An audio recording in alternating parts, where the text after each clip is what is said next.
Shalom sahabat yang baik hati, salam sehat selalu bagi kita semuanya. Marilah kita bersatu dalam doa. Allah Bapa dalam Yesus Kristus, kami bersyukur untuk kasih setia Tuhan yang memelihara hidup kami. Biarlah firman Tuhan senantiasa berkuasa atas hati dan pikiran kami. Amin. Firman Tuhan bagi kita hari ini dari Lukas 5 ayat 5. Simon menjawab, "Guru, telah sepanjang malam kami bekerja keras, dan kami tidak menangkap apa-apa. Tetapi karena Engkau menyuruhnya, aku akan menebarkan jala juga." Gabeni nasi Simon memangalusi, "Guru, manipat sabor nginoddo hu halu jahok kami, swadong dapot. Alai mangasahon hatami, olo doau sumapakon." Taat kepada perintah Yesus.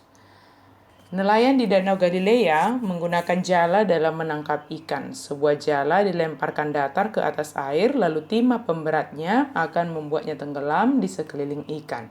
Kemudian para nelayan itu menarik tali dan menyeret jala yang mengelilingi ikan. Jala harus dijaga agar tetap berada dalam kondisi yang bagus. Jala akan dicuci untuk membuang ganggang dan kemudian diperbaiki. Simon Petrus sangat kagum pada apa yang telah Yesus lakukan. Respon pertamanya adalah menyadari bahwa dirinya tidak berarti. Yesus mengetahui bahwa Petrus mengetahui bahwa Yesus telah menyembuhkan orang sakit dan mengusir setan. Tetapi ia takjub bahwa Yesus peduli pada rutinitas sehari-hari dan menjalani dan memahami kebutuhannya. Allah bukan hanya tertarik untuk menyelamatkan kita dari dosa, tetapi juga menolong kita dalam kegiatan sehari-hari kita. Dengan catatan, kita taat sepenuhnya akan perintah Yesus yang telah sampai kepada kita. Yesus sangat mengasihi kita dan peduli kepada kebutuhan hidup kita. Allah yang menciptakan kita, Dia juga akan memelihara kehidupan kita. Di tengah keadaan yang seolah-olah sudah pupus harapan, maka Yesus hadir mengatakan apa yang harus mereka lakukan. Sebab pada umumnya mereka yang menangkap ikan pada malam hari, mereka menjaga jalannya semalam-malaman dan ternyata tidak mendapatkan apa-apa. Dalam keadaan demikian, Yesus menyuruh dan berkata kepada mereka untuk menebarkan kembali jala mereka ke Danau Galilea. Artinya, mereka sudah siap-siap mau ke daratan dengan tidak membawa hasil semalam-malaman menjaga jala. Yesus peduli dan tidak menginginkan mereka pulang dalam keadaan demikian.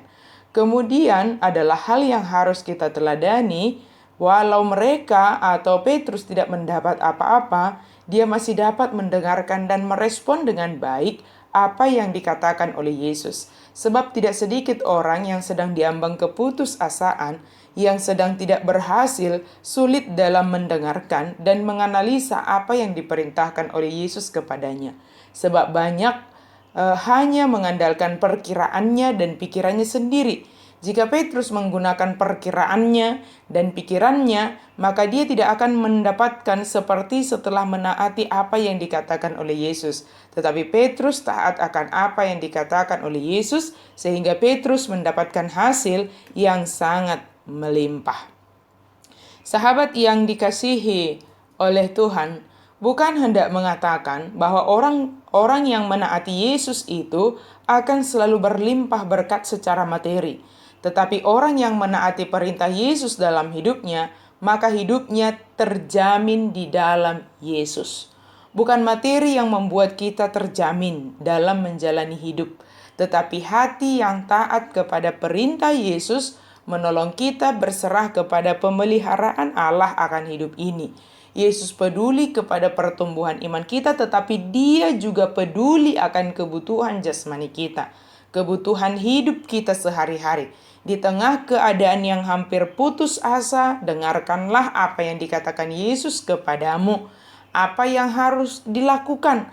Mari kita lakukan dalam ketaatan kita kepadanya sebagai bentuk iman percaya kita kepada Yesus.